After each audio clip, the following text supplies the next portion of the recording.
What's going on, guys? It's Bryan. As you can see from the ticket stub below, it was the Mad Dog Bryan. The reason why we call Mad Dog is because this is a brand new show that we're going to do for Stub Club.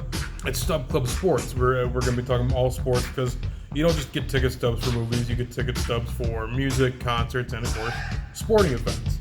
And a big sporting event happened just this past week, and that was the Royal Rumble. WWE Supercard Season 6 presents WWE Royal Rumble. Welcome to the 33rd Royal Rumble. I'm going to go through the matches, and I'm going to give my opinion on them. I'm going to say what might be happening later on, and then give my final rating of it, which would be like A, B, C, D, and F. So I didn't watch any of the beginning matches, the kickoff matches, but the first match was Shayna's versus Shorty G. It was a decent match. I watched highlights of it.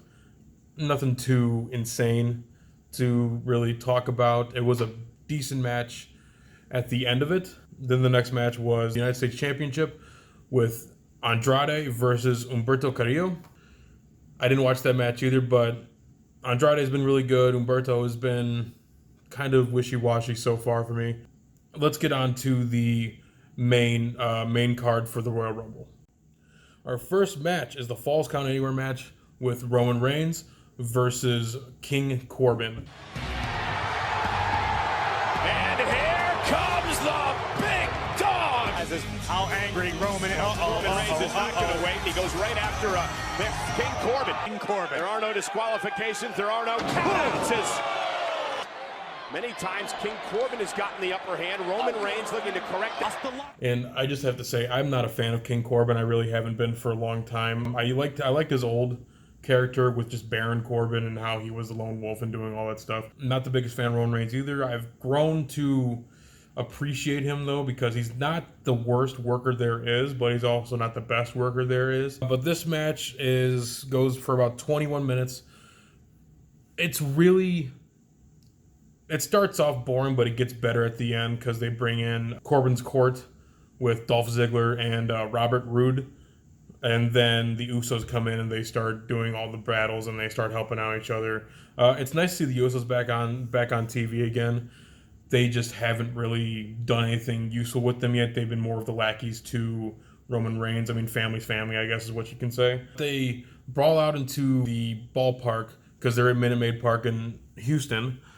And they do all the cool stuff that you would think. They're jumping off of stuff. The momentum, the confidence boosted. Whoa! Oh my God, Roman Reigns with a Samoa drop through the... And Roman again with Corbin up on his shoulders and another Samoa drop. Bounced off those structures there and again Corbin. What could happen? No. Corbin! Oh, well the king can sit on his throne. Inside of the... No. Oh, no! Corbin, and now King Corbin looks to... Oh, right to the spine again by Corbin. Home run. On top of the dugout. Superman punch! Reigns! Spear! Cover! The big dog wins! And I think it was a really cool visual. Brian Zane even said this on Wrestling with Regret. Go check out his channel too. He's a really awesome YouTuber. They have this awesome visual where the match ends with a pin on top of the dugout, and I think that's also really funny because of the whole Astros controversy that's going on, which we'll probably do another video on later on down the line, about how it says World Series still on there from the World Series. And the pin happens there. 1, 2, 3. Roman wins. I can see that happening. Match overall, I'd give it 2 out of 5 stars. The next match was the Women's Royal Rumble, but before we get into that, they did a tribute and a picture to the late Kobe Bryant, who died on Sunday from a helicopter crash, along with his daughter and 7 other passengers. It was very unfortunate. We'll do another video on him as well. We just want to let it simmer for a little, or we just want to let it cool down for a little bit. We will miss you, Kobe. So just... We'll see you later. The next match is the Women's Royal Rumble. I remember the Major League Baseball Stadium. I feel the same way right now. I can feel the same WrestleMania path of Mandy Rose. look at Nikki. Look at Nikki. Here she comes. The power. Here getting eliminated. Oh, the power. Mandy Rose. Oh, Nikki's in jeopardy. It's to me an acapella. It's to me an acapella.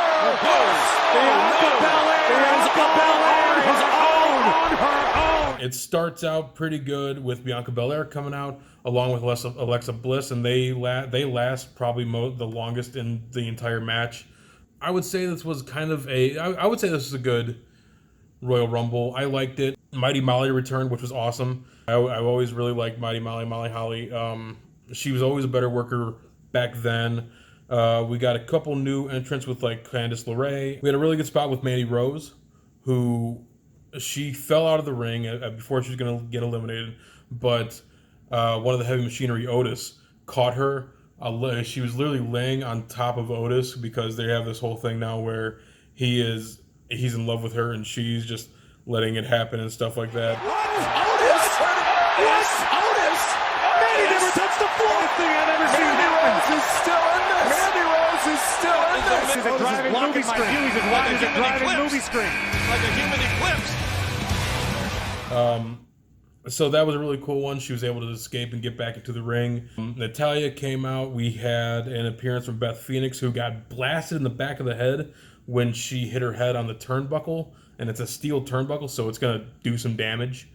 We also had another really funny entrance from Santina Marella. Now, if you don't remember that from WrestleMania 25, Santino Marella, who dressed up in drag as Santina Marella and won the WrestleMania 25 greatest diva of all time, Battle Royal, whatever it was called. So he came out, he did the Cobra, and Beth Phoenix and Natalya, who were in the ring at the time, weren't selling it at all, so he ended up hitting himself, and he eliminated himself. The final number 30 was Shayna Baszler. She came in, she ended up eliminating 8 people within the 4 minutes that she was in, but she ended up getting eliminated by Charlotte Flair, who went on to win the Royal Rumble and is now going to WrestleMania. I can see where this is going because they're probably going to do a Becky Lynch versus Charlotte Flair, which, spoiler alert, Becky Lynch wins her match, and I'll talk about that in a little bit. Charlotte wins, and she gives a speech about how nobody wanted her to win, or whoever did want her to win still didn't want her to win, or something along those lines. And then she does the woo as they cut to what's going to be the next match. I give the Women's Royal Rumble a 4 out of 5. It was very enjoyable, especially seeing Kelly and Mighty Molly. It made me wish that the Hurricane was coming back. A lot of cool stuff. We also got a surprise entrance from somebody who we haven't seen in a while, and Naomi. She's been off of TV for, it seems like, close to a year, but it's good to see her back too.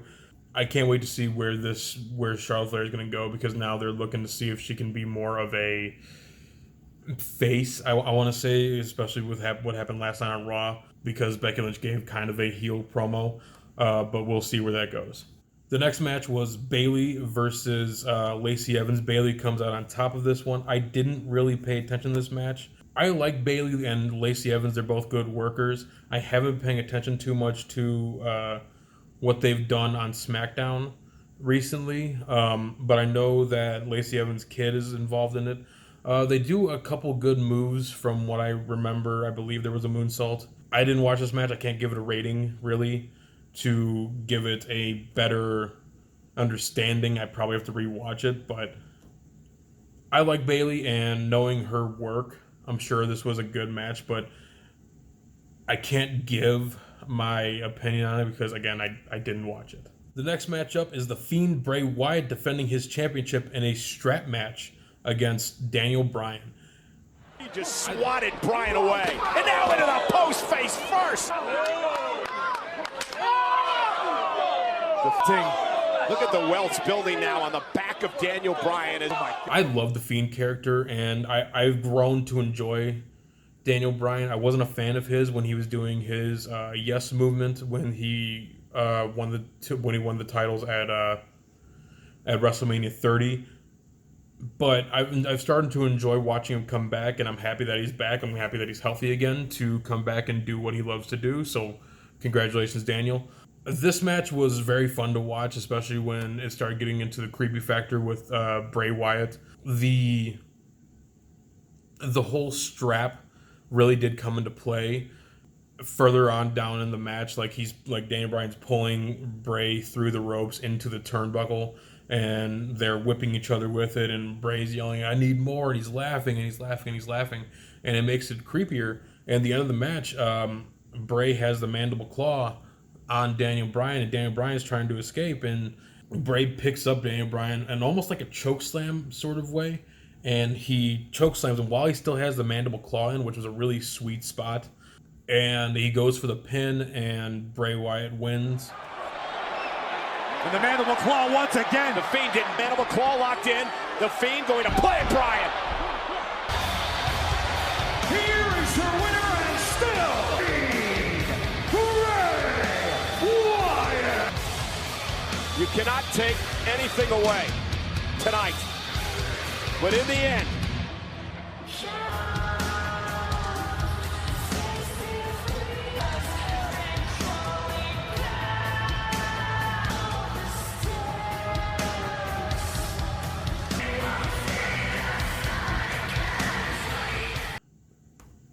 and then he stands in the ring. He takes off the strap, and he just disappears. The stadium goes black, which is really cool when an entire baseball stadium, like, it's huge. There's lights everywhere, and it all goes completely dark. Like it seems like they turned off the concourse lights as well, which was crazy. But it was really cool to see. Great match. I'd give it 4 out of 5 stars. Up next is Becky Lynch versus Asuka with Kairi Sane on the outside.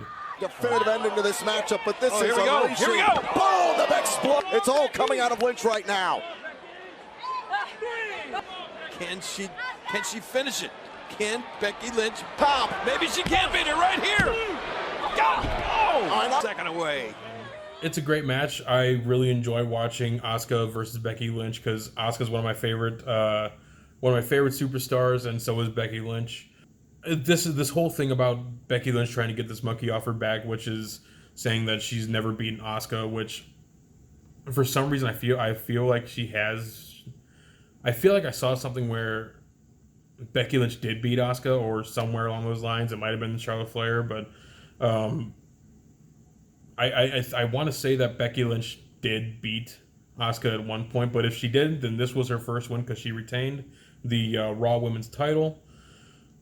A lot of good work. I like that Asuka has changed her character to be more menacing, like how she was in Japan, and she's using the mist more like, because I was a huge fan of Tajiri back in the early 2000s, and she's starting to use it. And the way the match ended was she was going to spray mist into Becky Lynch's face, and she got kicked, and the mist went everywhere. And Becky Lynch ended up getting the pin. It was either pin or submission. I can't remember that part.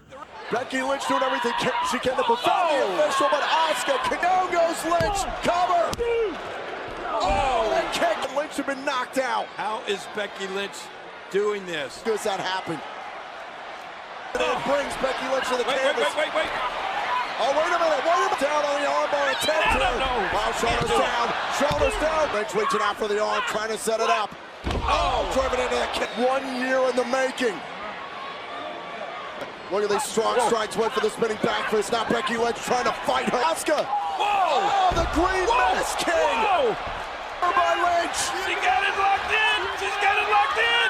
By submission, and still the Raw Women's Champion. Talked about coming into this matchup, the Green Mist. If it was something that did. Absolutely amazing.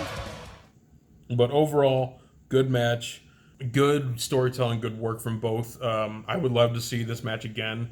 If they could really do this for WrestleMania instead of Charlotte versus Becky, even though that's going to be a good match. We all know it's going to be a good match because Charlotte and Becky, just they work so well together. I mean, just if you don't believe me, go watch their Evolution match with the last last man standing match. That was really fun to watch as well. I really do think though that it would be a better match if it was Asuka versus Becky Lynch, or a triple threat match with Becky Lynch, Asuka, and Charlotte Flair. That'd be pretty fun to watch. Or just put Kairi Sane in there because it's pirate themed and she's a pirate. That'd be more fun too. But yeah, this is a good match. Give it 4 out of 5 stars. Okay, up next is the main event, and it is the 30-man over-the-top rope Royal Rumble. He's ready to attack.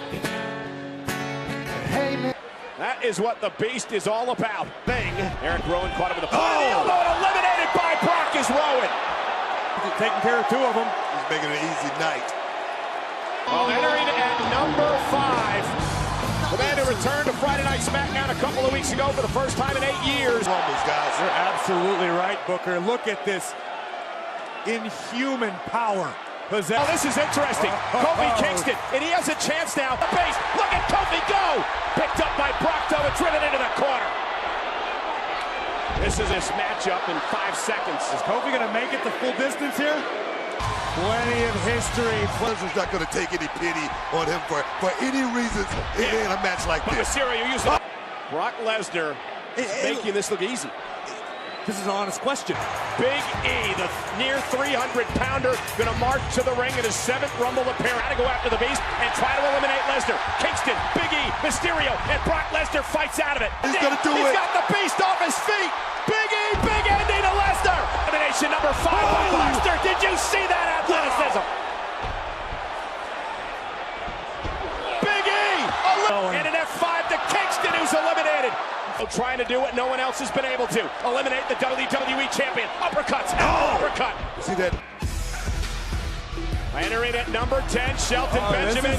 This is really Rumble appearances. And it starts with Brock Lesnar, who announced weeks earlier that he was going to start out the Royal Rumble and he was going to be the #1 entrant, and he was going to go through all 29 other superstars. And in the beginning of it, it looked like that was going to be the truth, because Elias comes out and he makes up this song about how it's really I can't remember what he said, but he makes fun of Brock and he calls Paul Heyman names and stuff like that, and Brock just wrecks him.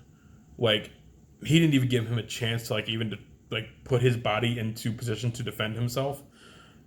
He tosses out Elias within a minute. Then Eric Rowan comes out. Eric Rowan's only in the match for 8 seconds, and Eric Rowan is possibly one of the guys in the WWE, if they gave him the chance, that could probably match Brock, at least in power. But Brock is just too big and too fast. He tossed him out. Bobby Roode comes out next. He lasts 41 seconds. John Morrison comes out. Welcome back, John. You're only in it for 9 seconds. And he just tosses him. He's gone. It's weird. It gets boring at the beginning. Then Kofi Kingston comes out, and everybody Kofi's gonna get his redemption from SmackDown and losing the title. He actually lasts the longest so far in the match. Then Rey Mysterio comes out, and it seems that everybody that Brock has had a feud with so far in the year is coming out to get their revenge. And Rey Mysterio was wearing this really cool Batman mask. And that's one of my favorite ones. The only other one that I think was better than that was when he was the Flash back at WrestleMania 20. Big E comes out, and they hit Brock with all their finishers. The 619 even hits. And then Brock just no-sells it and tosses everybody out, and he's sitting there again, and he's waiting for the next guy. Cesaro comes out, and I'm going to go on a little bit of a rant. Cesaro is the most talented wrestler that I've seen in the WWE. And they don't use him, and they bury him. And it hurts to watch because Brock Lesnar he's gone. He's gone within 10 seconds. I'm sorry, within 20 seconds. So he lasted a little bit longer than 10 seconds. But it just, he has a better act. It's just, I guess they just don't know how to use him. Up next was Shelton Benjamin, and him and Brock, they hug. They're former Minnesota teammates. And Brock turns on him, gives him a German suplex, and then tosses him. And Brock is just cleaning house. Nobody can touch him. Shinsuke Nakamura comes out. He can't do anything. He's gone in 20 seconds. And then we get a surprise from Montel Vontavious Porter, and that was really cool to see. MVP's back, and they do it really sucks for MVP too, because he was only in the match for 24 seconds. He wrestled on Raw the next night and had a much better match with Rey Mysterio, but he lost there too. I do wonder what they're going to do with him, since he is, you could kind of consider him a legend, but he's not really a legend. He's more of a well-known name from the early 2000s. Up next was Keith Lee, and this was my pick to win. I really want to see Keith Lee win, especially since he got the North American title on NXT. Keith Lee is just making himself just big and brutal, and just match up just size-wise to Brock Lesnar. I think he might be even just a tiny bit taller than Brock. Then Braun Strowman comes out, and Braun is just a house of fire until Brock gets his energy back and decides to throw both of them out. Brock has, I think he tied the record with 13 eliminations, if I'm correct. Yep, 13 eliminations. And then Ricochet comes out. Now, Ricochet, I love Ricochet, but you knew that he was just going to be fed to the dogs. But he survives for long enough for the next entrant to come out, which was Drew McIntyre. Drew comes out, and him and Brock have this stare down, and you can feel the energy just start picking up a little bit. And Brock is laughing because he's like, "I'm going to toss you out too," and then he gets kicked in the groin by Ricochet, who was still in the ring. And then Drew McIntyre claymores him out of the ring, and Brock is gone. Everybody was expecting Brock to stay and win the match, and especially with the way that it started out, because until Ricochet came out, he was tossing out everybody. He had 13 eliminations, and I would say most of the match consisted of him just being in the ring alone. It was crazy. But now we're going to get more into an actual more defined Royal Rumble. Ricochet gets tossed out by McIntyre. Then out comes The Miz. He gets tossed out. AJ Styles comes out. Then Dolph Ziggler and Carl Anderson both come out. And then the biggest surprise of the night, and this is the most awesome thing that I've seen, Edge makes his return to wrestling, just wrestling in general. And he's in the Royal Rumble, and he comes out, and that's the biggest pop that I've ever seen in wrestling. I'm being completely serious too, because Stone Cold was big when he came out to help Mick Foley. Triple H was big when he came out to his return. The Rock was big when he got announced, but this was huge because he retired back in 2011 with a neck injury, and he was never going to wrestle again, and it's awesome to see him back. He's one of my favorites, and I guess he signed a 3-year contract, and he's going to face Randy Orton at WrestleMania, which is going to be awesome. King Corbin comes out. Of course, we have to get King Corbin out here again. Matt Riddle comes out. He's only in for a couple seconds, though. He's not really there for more than a minute. He gets eliminated by King Corbin, who then gets eliminated by Drew McIntyre, Luke Gallows, and Randy Orton. So we got a little reunion for Rated RKO. Roman Reigns comes out, and everybody just booed him big time because that's all they do. Kevin Owens, Aleister Black, Samoa Joe, and Seth Rollins. Seth Rollins is 30. They go down to 5 after Kevin Owens and Samoa Joe are taken out by Rollins' disciples, I guess is what you can call it. And it's really funny too, because they all start fighting to the back, and Rollins is left there by himself. So Roman Reigns, Randy Orton, Edge, I think it was AJ. No, AJ got hurt by Edge with a spear because AJ oversold and he twisted too hard.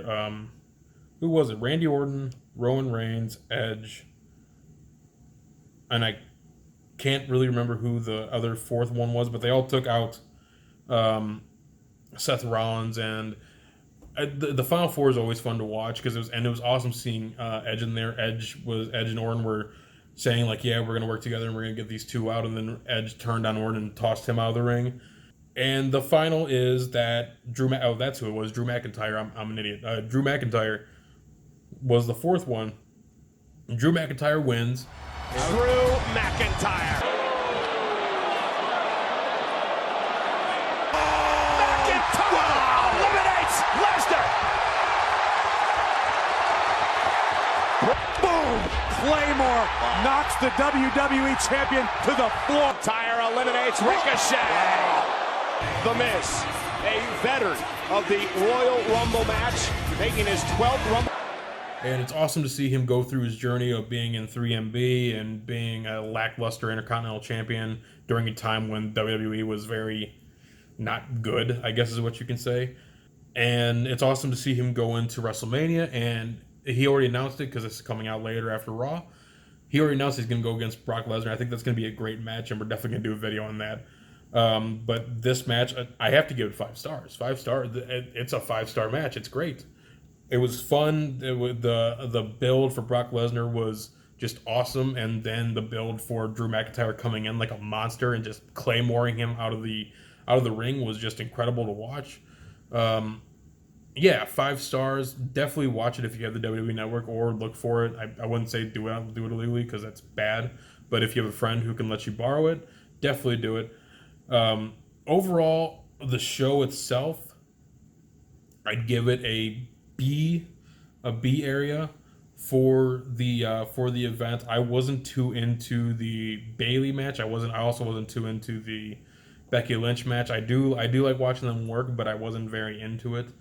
And I would have liked to have seen them do a little bit more with Keith Lee and Matt Riddle out of NXT. But I'm happy with who won. And yeah, I'm very happy with the results of the event. All right, guys, that's my review for the Royal Rumble of 2020. Make sure you like, comment, subscribe, and we're going to be doing more of these with more sports. We're from Cleveland, so we're probably going to be doing a lot of good Cleveland stuff. We're going to be doing NFL, NBA, MLB. We don't really do much with hockey, but stay tuned for more. We're going to be going to different places. We're probably going to try to get into the NFL draft when it comes here and the NBA All-Star game. And we're going to be trying our best. Don't take this to heart yet, but we're going to be trying our best to put in a podcast. So stay tuned for more, and we'll see you next time.